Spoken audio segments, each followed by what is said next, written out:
Okay, let's go. And Kelly, you might want to switch to the agenda page. This conference will now be recorded. Okay, this is the August 11th, 2020 Shrewsbury Housing Authority meeting, which I'm now calling to order. My name is Richard Ricker. I'm the chairman of the Shrewsbury Housing Authority. With us tonight today are the members. I'll ask each of you to confirm that you are present. And as we call for votes during this process, we will also do it by a roll call vote. Please permit me to confirm that all members and persons anticipated to be on the agenda are present and can hear me. Members, when I call your name, please respond in the affirmative. Gail Vigent? Here. Kathy McSweeney? Here. Paul Campanello? Aye. Bruce Hardy? I believe he's not present, Richard. Okay, all right. And staff, when I call your name, please respond in the affirmative. I believe we have Kelly Bergeron. Aye. Okay. And Kelly, do we have any anticipated speakers this evening, this afternoon? We Not. Okay. All right, so good afternoon.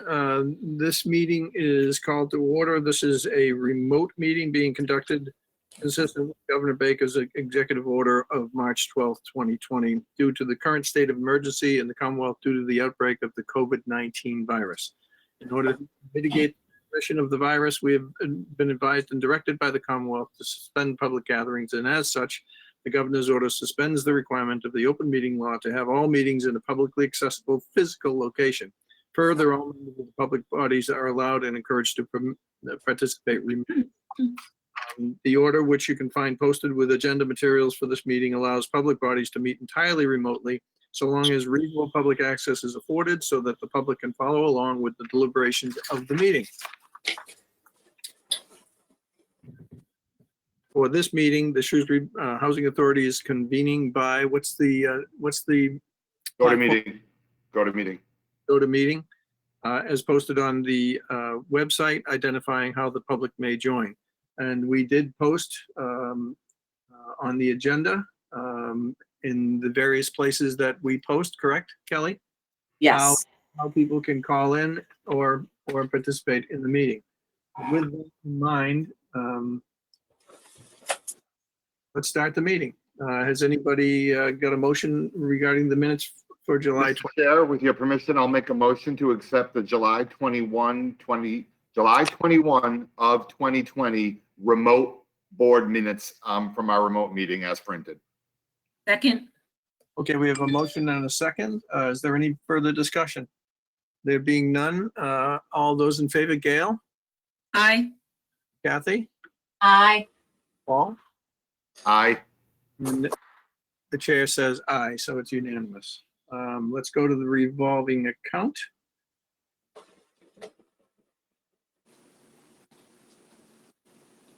Actually, we look at the bank account balances as of July 31st. Anybody have any questions, comments, or discussion there? If not, we'll move on. Very healthy. Very healthy. Okay. All right. So now we go to the vendor register, right? And thank you for putting that up. Who's doing that? Kelly or Paul? I am. Kelly. Very good, Kelly. Yeah. Okay, the question that I had on this was on the plumbing bill for 19,861. Is that the same bill that we were dealing with last month? And two more bills added on to that. Right. So But the big bill, the $4,700 and something bill from last month is included in this $6,000 bill, right? yes, Okay. Paul, you must have picked that up as well. Okay. Yeah.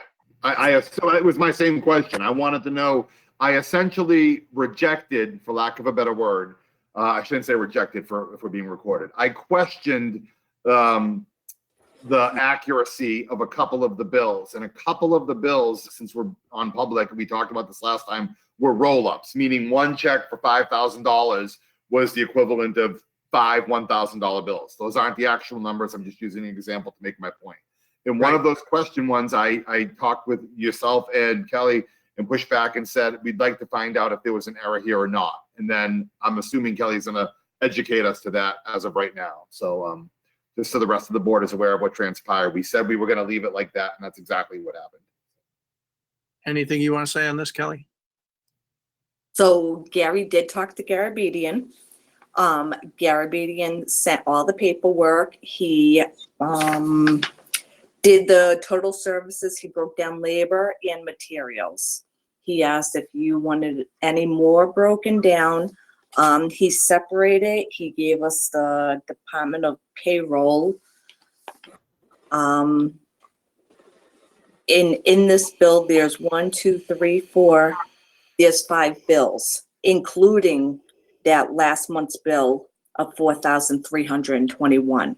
That's correct. We just can't do separate bills. It all has to be together with the MCS system. Well, I'm okay with that. I mean, as long as we get a breakdown. There is a breakdown. Is everybody satisfied with the breakdown that we've seen? So was there an error, Kelly, in the bill I questioned, or was it just not properly identified and broken down? It was not properly identified and broken down. The labor and the materials, it was kind of switched. So I was right in the labor number that was wrong.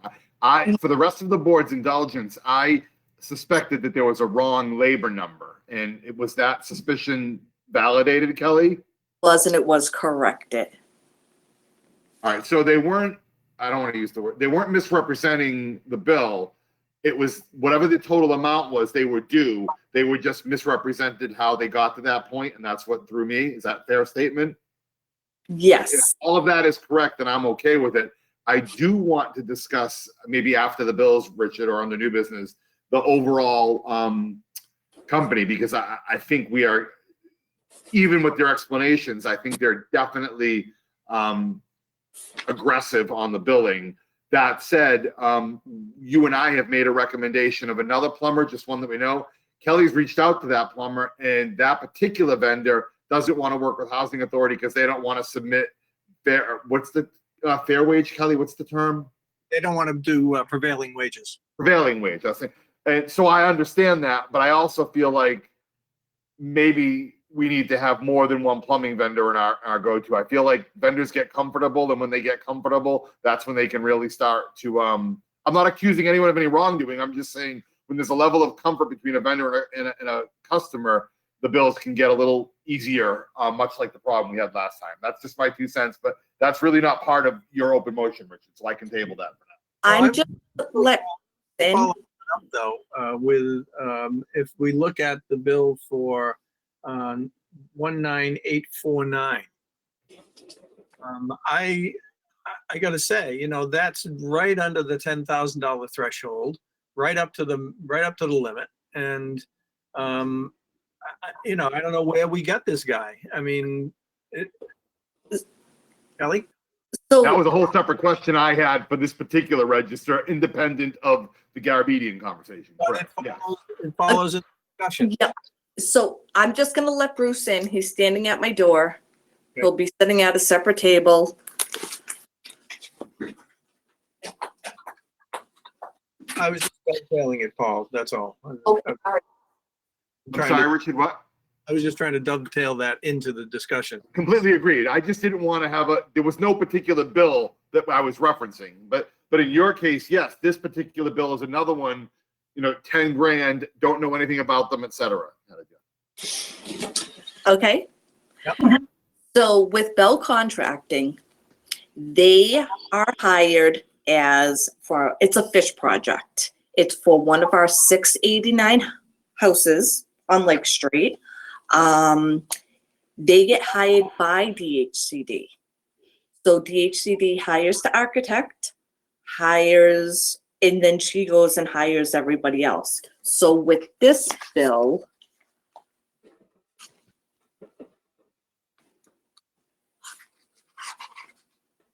it will be all broken down. I'm sorry. Let me just get to the Bell one. Yeah, it's a handwritten. It looks like it was written by my 11-year-old. It's like my son sent this in. I found it.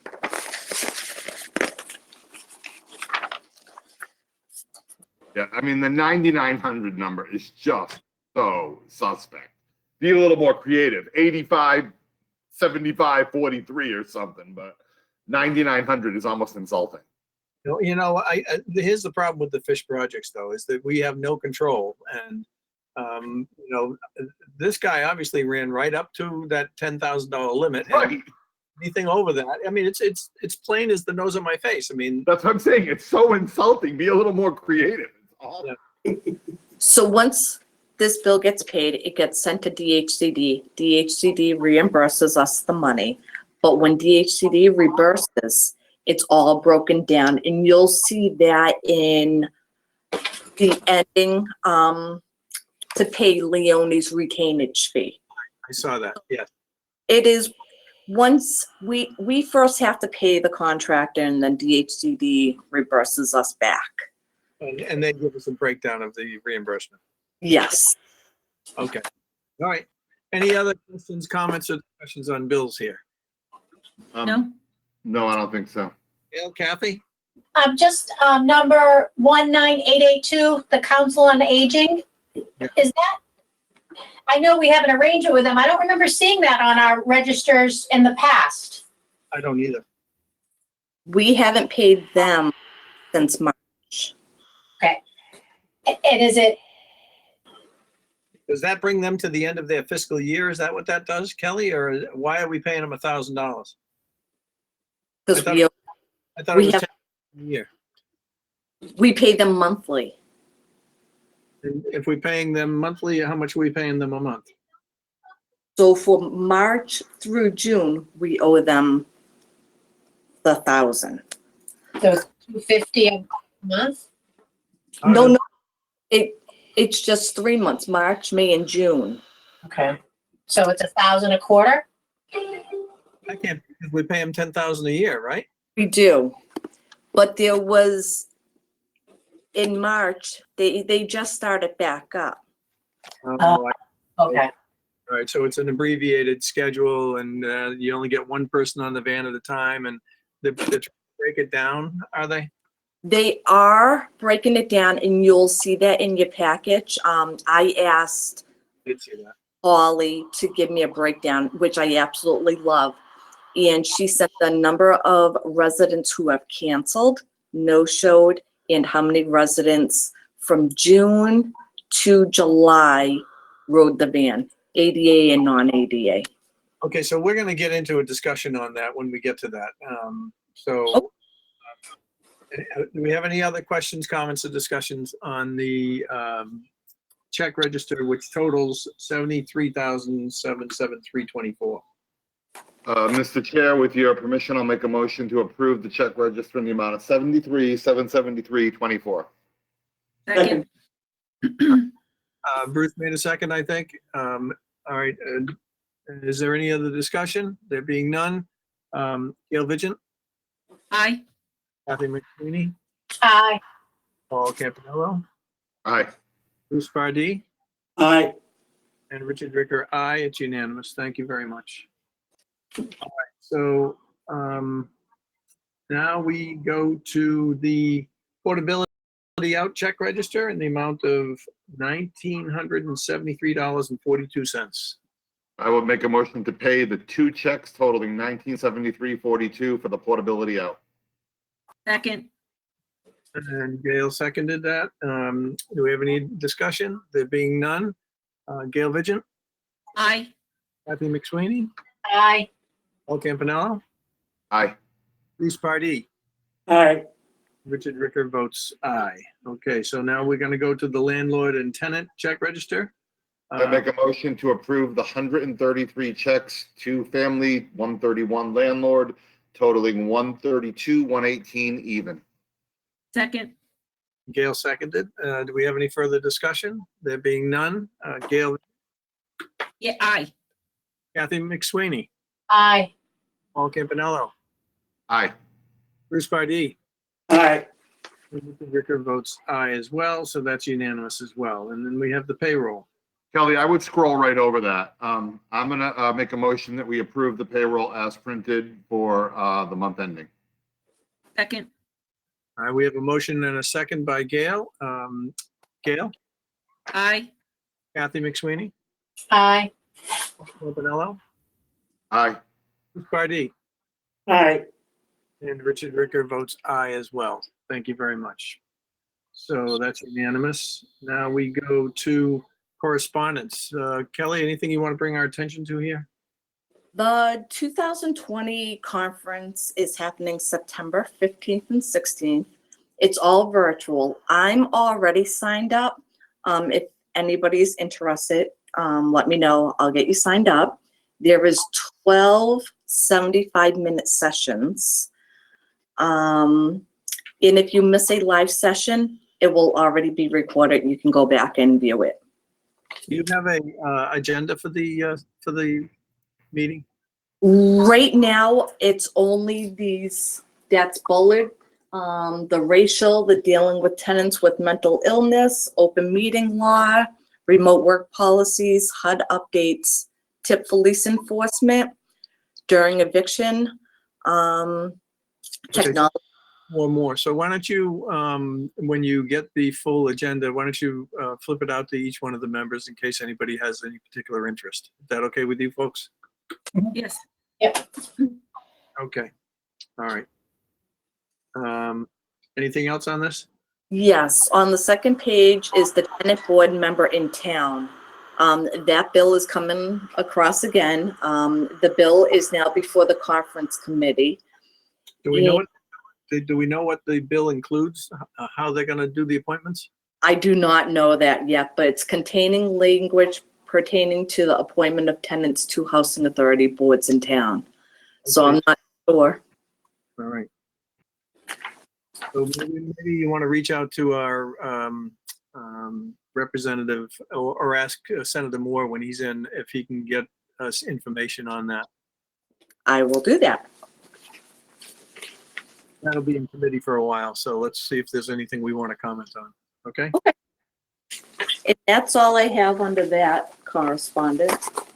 Anybody else have anything they want to discuss about the correspondence? No. All right. Recent job postings? Okay, vacancy reports. Ellie, So we now have 3 vacancies. Number 36 and number 8 were on last month's. They were the extensive rehab. We just received number 50. They left it in good shape. Shirley's in the CHAMP screening process and is being offered to a veteran. On number 36, somebody looked at the apartment, not that apartment. They looked at number 50, and they refused. So the next person who is being offered number 36 is a local resident, which is awesome.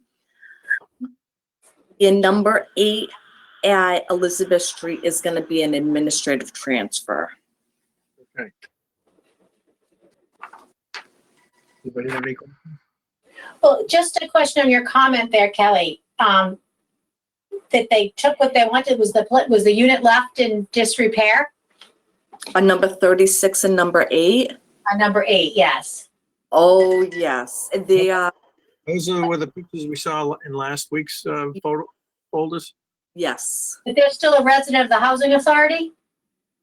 No, one of those residents passed away. So the unit was left in disrepair, you've repaired it, and now it's an administrative transfer. The person did transfer and leave a trash unit. Right, no. I see what Kathy's saying. She didn't go on to wreck another one of our units. Right. Smart question. Yeah. As you This is unlivable. I need a new place to go destroy. I wish I could do that. Do I just get to move out when this place gets messy? As you recall, the family was refusing to move the parents' things out because the party had died and they didn't have any use for anything, so they just left everything. Mhm. So we had to get a big dumpster. So, anything else? I No, love where Kathy's head was at on that one. That was a great observation. The apartment turnovers have been a lot, huh?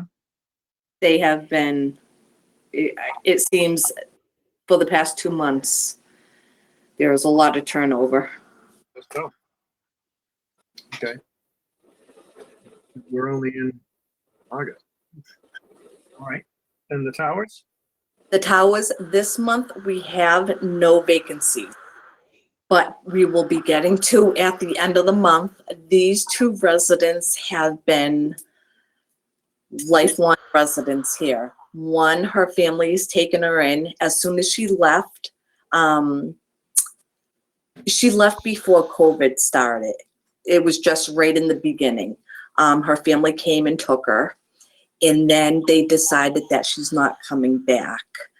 Another resident is now in assisted living, but they have been with us 20 plus years. Wow. Yeah. Wow. Okay, well, Best of luck. wish them well. So there's 2 vacancies coming up. We'll see what happens with champs on those. Nope, federal. Nope, it's federal. No champs. Good. And on the Section 8 voucher program, we're fully leased. Yes. 23 interim changes and 6 recertifications. A lot of those interim changes had to do with unemployment. They're not getting a lot of unemployment stopped. So that you'll see the amount for checks that went up tremendously because these people have no income now. Or their unemployment stopped and they're not getting PUI. So there's a lot of interim changes coming about. So we're just paying, are we paying the difference? Yeah, we pay 100%. And you verify this, right? Oh, yes. Yep. We have EIV, we verify it through that. But when tenants' income changes and it's going down, they do not hesitate to bring in that change very quickly. It's when they get jobs that Increase. this. Okay. Anybody have any questions? No? Okay. Moving right along, we have the social services resident count of the month. She saw 25 residents. And last month you asked what the acronyms were. And one is the Professional Service Coordinator Certificate Program. And the other is she's a licensed social worker associate. I'm still kind of at a loss of, but I guess I'll Google it as far as the Professional Service Coordinator Certificate Program. That's interesting. But he's got the certificate, so that's good. That's good. I call it something. Okay, Just so- a question on that, Mr. Chairman. Not necessarily on this particular report, but Kelly, now that your staff is back in the office, are they still doing the well-being checks on a regular basis? No, not that. The residents know how to pick up the phone now and call us. They're kind of mad at us for the most part that the community room's not open. I go outside and I tell them to put their mask on. I'm putting all high-touched area stickies around, 6 feet apart. They're not liking any of that. Okay. But I'm keeping them safe. But I was gonna say, we don't have any COVID-19 cases in this building. And I think Kelly deserves kudos for that. Yeah. I'll say, But other than that, yeah, they call us. They're more calling for work orders. All their paperwork they do in March, so they're not bringing in or for income changes because they're all on basically a set income. It's just, when can this open? They're just getting antsy. well, I'm Nancy. Them and the rest of the world, I think. Yeah. I agree. Okay, anything else on that? Now we go to the senior center van transportation. We have the notice, which tells us that, what they're required to do. And then we see the cancellations and no-shows. Now, the cancellations, advanced cancellations, I mean, that happens. So I don't know, I'm sure that they have plenty of other people that are calling them, so I'm sure that didn't hurt them at all. Why we even deal with advanced cancellations. One unverified cancellation. Yeah, the advanced I have no issue with, Mr. Chair. I mean, things change, elderly people's dynamics change quickly. I mean, one no-show I can live with. It's not good, but it's one. But out of the 32 calculated two different ways, each time it was one, what I would call, unverified cancel or no-show or what have you. That's actually not bad. 31 out of 32, you know what I mean? That's not bad, in my opinion, whatever that's worth. We have actually two no-shows, but still, 30 out of 32. That's not bad. Yeah. You're right. I was looking at the one unverified. You're right. Yeah. So, this is just giving us a snapshot at the cancellations, Kelly, right? And the next is page 28 through 31. That is for 1 month. Our residents. So for a month and a half, from 6/15 to July 28th, they have picked up and dropped off 116 of our residents. That's pretty good. It is good. And So I that, just, that means we're using it. Can I ask, how much do our residents have to pay when they get on that bus? Oh, geez. Dollar. It depends on where they're going. I think it's like $2 or something. I haven't done it in a long time, so I'm thinking it's $1.50 Yeah. to the $2. that local. And The maybe number in my head is $2, but that's just from memory from the last time this was raised, probably a year ago. from here to Worcester. Okay, so that's not bad, because you will recall that social services coordinator survey, Paul, that we were discussing with the selectmen was saying the common refrains from the elderly people that they interviewed was that they couldn't afford the transportation. So $1.50 to $2. I mean, I don't know where you're going to get any cheaper transportation. I do, meaning I belong to elder care and I get two round trips a month for nothing from Red Care. Okay, but that's okay. So that's 2 a month, but Right. Okay. Okay. Well, good for you.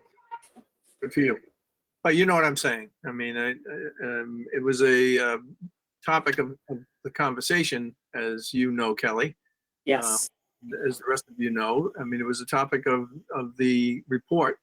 And so I was just, Richard, I was going to, under old business, just give a little recap, that's all. and I I'll can- we'll let you do that, Paul. Any other questions, comments, or discussion on this grand total of 116 trips? No.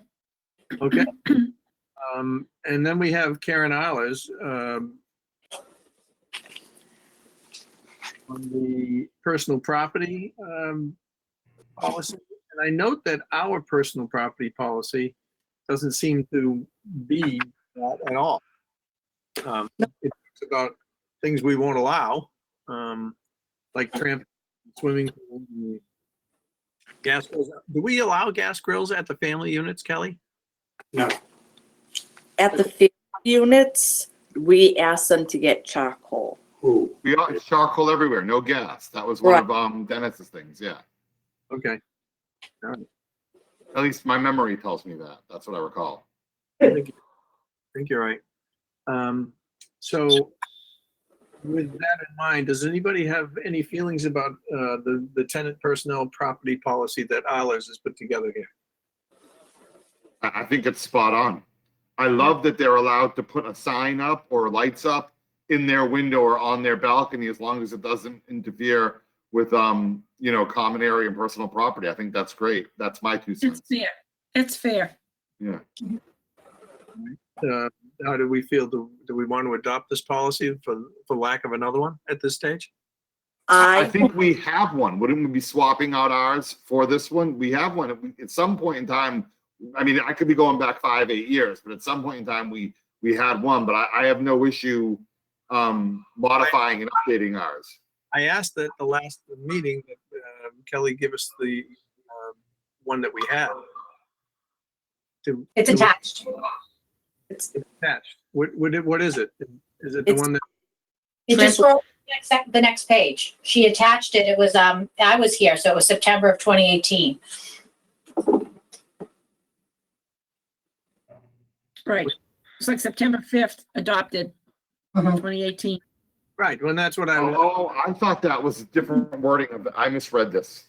yeah, so see, that's why I'm saying, I think we could probably adopt the new policy and append our present policy to it without any difficulty at all. So make the two of them a joint personal property policy. In- the reason I'm asking for this is our decks at Francis and Elizabeth Street are becoming safety hazards. They get, They're getting very cluttered. So if we have a policy and we can just let them know, they can scale back a little bit on their stuff. okay, so how does everybody feel about combining the two of these policies as one? I'm okay with it. That sounds like, yeah, that sounds good. Makes sense to me.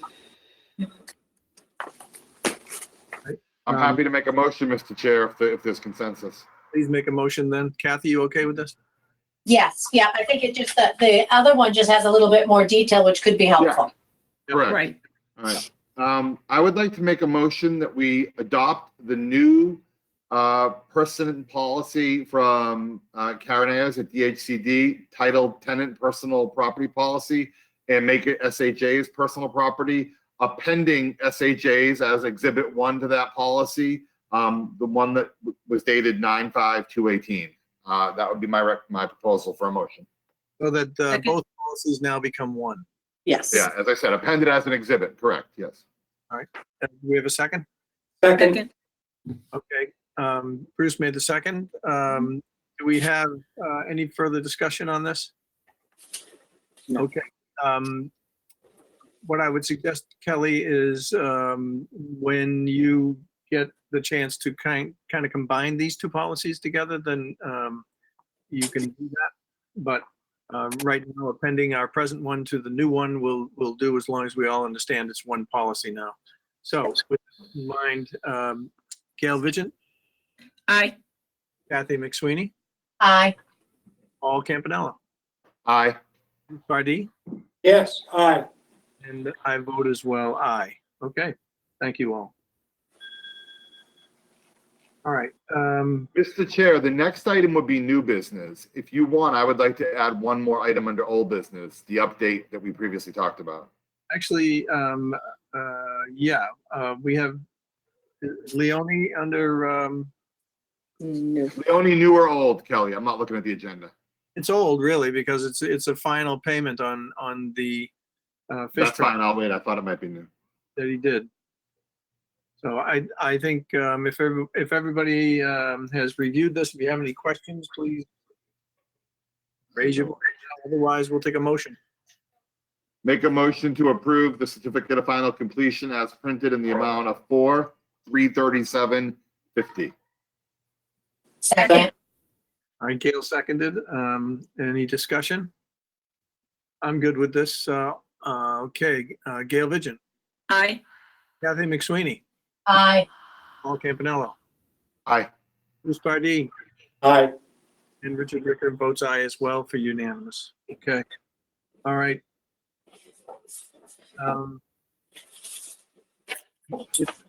I guess we must have asked for the firearm policy, Kelly, last time. Yes. Do you still, I lost that. I didn't think fire alarms are allowed in a federal building at all. Neither did I, and I always told people that, but I was wrong. Okay. Um, There was an incident that happened over a month and a half ago, that led me to be in contact with Attorney Driscoll. I can't go into details what happened, but it led to this firearm policy. And basically what this is saying is state and federal residents have the right to possess a gun in their home as long as they are doing so in a lawful manner. An outright ban on guns would not be permitted in Mass or under the Second Amendment right. And with this SHA policy, residents are required to report any new firearms purchased and kept on SHA property, and all firearms are to be stored with a locking device equipped with a tamper-resistant medical lock. Which is the law. All right, let me ask you a question. Have we already adopted this policy? We have not. He did up this policy because of that incident. I would like to know why in paragraph 5 then, we don't say, instead of new firearms, why aren't we just saying SHA tenants and household members are required to report any firearms purchased or kept on SHA property, not new, just any. I would Yeah, I strike agree. Okay. the word new. Yeah, we need to know who's got what. We want to know where firearms are in our Right. building. That's a good point. So Kelly, if you could run that by Attorney Driscoll, just to make sure he's okay with that. Why don't we vote this next month if the board sees fit? Unless Richard, what are you suggesting modifying? I cut out for a second. I'm sorry. paragraph 5, instead of the word new in the first sentence, I would say that SHA tenants and household members are required to report any firearms purchased. Just like the word new. So we have accountability for all firearms. I'm all for that. That's fine. I don't see any reason why we can't adopt that with that change. If Driscoll has a problem with it, then he can let Kelly know and we can revisit this. Does anybody else have any comments, questions, or changes they'd like to suggest? No, I would feel more comfortable knowing not just the new ones, but who actually has a firearm now. Yep. That just talks about a new one, but you could have 50 people in there with firearms already in their possession. I have no issue with the change. The question is, will the Second Amendment people, which I have no issue with, this isn't a political statement, say, I don't have to be accountable to you and I'm not going to tell you that. It's like the cigarette smoking enforcement thing. No, I That's don't my think- only concern. Yeah, my take on that is that this is not a question of free speech. This is not a question of bearing arms. They're entitled to have the firearms. They just have to tell us that they have them. Okay. All right. So I think that for safety protocol reasons, we're fully entitled to require our residents to tell us if they have firearms in the units, because there's all kinds of reasons why we have to go into units. And Right. we need to know if there's firearms, okay? Understood. Can you make a motion with the change, Paul?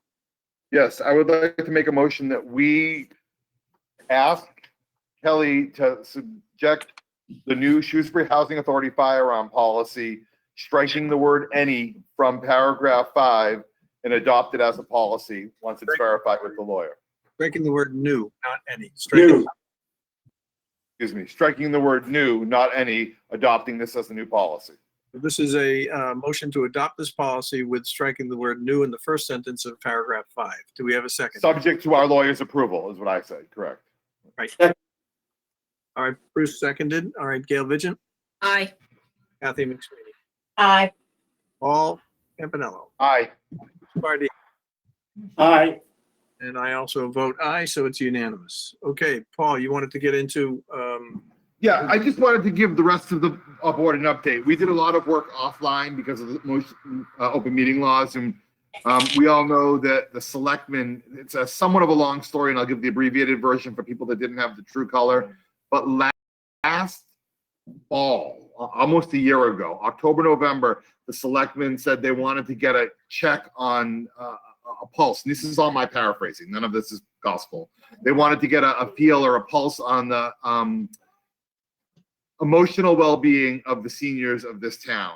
Nothing to do limited to SHA. So they commissioned the idea to have a study done, and then they went and knocked on the door of Shrewsbury Youth and Family Services and asked Shrewsbury Youth and Family Services to in fact do a study. That study got done at the beginning of the year, got reported to the selectmen sometime in Q1, and then it got made public sometime in Q2. At that time, we were apprised of it because the report, even though it was a town-wide report, it had specific focus group on SHA, which most of us are aware of, but none of this was on our record. So some of the findings, in my opinion, and I know I echo the sentiments of the board, didn't reflect favorably on SHA. So with everyone's help, we wrote a letter simply addressing those points, saying, here's where we understand your analysis and here's where we disagree. Further, we all had fundamental disagreement with the data collection methodology. And I know I speak for the whole board, and we stated that in the body of the letter. It was a 3-page letter. The first page simply saying who we are, SHA as a body, what we do, what our charter is, and our misgivings with the way they collected data. The next 2 pages simply went point by point, addressing topics brought up in the focus group. So SHA had an opportunity to present at a selectmen's meeting where this was a solid 2 hours worth of discussion of the meeting, where the essentially Shrewsbury Youth and Family Services presented the report to the selectmen got to ask for feedback, and then we, interested stakeholders, got to state our position. And that is essentially what I did. I essentially said, I'm not going to reread this letter to you. I'm not going to detail all the items in points pages 2 and 3, but we do have misgivings with the data sampling, and we do have misgivings that SHA was called out in such a significant way when we represent such a small portion of the town's elders. Again, that's a synopsis and a paraphrase. I will tell you, it was very, very clear to me, and this is an opinion, this is not a statement of fact, that at least some of the selectmen agreed with our analysis and shared our sentiment. They shared our sentiment on the sample size, for sure. Almost every selectman pushed back on the sample size, and they shared our sentiment on the overall mental health of the seniors, and they shared our sentiment on the idea that the focus group of SHA is representative of the overall seniors. I didn't go into point by point, so I can't give you a sense of their pulse of the sentiments of all the points. However, another person, another interested stakeholder, chief of police, made it a point to say, because SPD was also singled out, and one of the points on pages 2 and 3 was that SHA doesn't, in fact, have a good relationship with SPD. I'm paraphrasing, but that was the takeaway. SPD came back and said, we have an excellent relationship with SHA, and I essentially disagree with that point, at which point I jumped back in and said, that was one of the many points that I wasn't going to refute line by line, but I'm glad to hear somebody else refute it. There's no takeaway. There's no grand ending. Everyone was just doing their job. It is very clear to me that the SYFS thought there would be an opportunity to get funding for a support personnel in town, and if so, they would help SHA with the use of that person. Where that lies is unknown, and I just really wanted to give you guys an update as to what happened, what the chronologically was, and what the disposition was. Richard was on the call with me. It was just Richard and I did probably 70% of the talking, but 70% 2 hours into the meeting for only 10 minutes, meeting representing our position after all the selectmen. I mean, they went through an hour going over the report, and then the selectmen made comments for 20 minutes. I made 10 minutes worth of comments that I just recapped. Richard made a couple minutes, and then the meeting ran its course. I don't know if you want to add anything to that, Richard. I just wanted the board to be on the same page. No, I think we got a point across, and I will say that I think we did a great job of this and representing our views relative to that report. I think the report clearly came through as self-serving to a certain extent. I thought it was disingenuous for them to suggest that with all the problems that they highlighted at the Shrewsbury Housing Authority, that they only thought we needed this new full-time coordinator for 4 hours a week. So, I think that the Board of Selectmen could read between the lines there. I think that there was also some discussion. At least one of the selectmen raised the issue as to whether or not there'd be funding anyway for a position. So this kind of was one of the selectmen's thoughts carried out, put into a study, and then I don't know where it's going to go. I frankly don't think it's going to go anywhere. So That's why I said I can't speculate on the ultimate disposition. Funding, forget this particular initiative. Even if this was the only initiative in town, funding is going to be very, very difficult in a post-COVID model. And I think budgets are going to be extremely, governors choosing, governors prioritizing. And I think they're going to be very, very difficult choices. So if this does get funded, that's a great opportunity for the whole town and for us and all of them. But I'm not sure that's going to happen. I'm not sure it isn't. My gut is that it's not, but I'm not a selectman. But if it does, at least, we're on record. And again, Richard's right. The selectmen, at least half of the selectmen felt like there was a problem, not necessarily with the report. I don't want to put words in anyone's mouth, but certainly the sample sizing and the data collection methods were, those questions were very much singled out by two of the selectmen in the Q&A. And I'm being very benign in my comments right now. And I will say that I do think that it would be nice to have some additional assistance. Sure. Along what they were talking about. I may not agree with their methodology or with their conclusions fully, but I do think that we could use additional help in that area. So we'll see. I think this is a very challenging environment for funding, and I think challenging is being a kind term at this point. So, Kathy, you watched the meeting, I think, right? I did watch the meeting. I thought you both did a great job, got the point across, and I thought it was worthwhile for you to attend. Yeah, likewise, I watched it and felt the same way. Good. Well, thank you, Paul, for all your work on that. It was a team effort. I appreciate everyone's helping at it. Gail is like my my fifth grade English teacher or something. When I write something. That's my I'm gonna start OCD sending- point. I'm That gonna is my start sending you Word documents, Gail, to edit just to make them better. I can't help myself. No, it's great. I'm being very genuine and thankful. That's what I'm saying. I'm gonna start sending you other stuff. It's great. So. Okay. All right. Does anybody have anything else? We have our next meeting is going to be again. It's going to be scheduled for September 8th, according to my calendar. Is that a good date for everybody? Yeah, Yes. the day after Labor Day, if that matters to anybody, but it doesn't matter to me, just to point it out. Monday. Not to the retiree.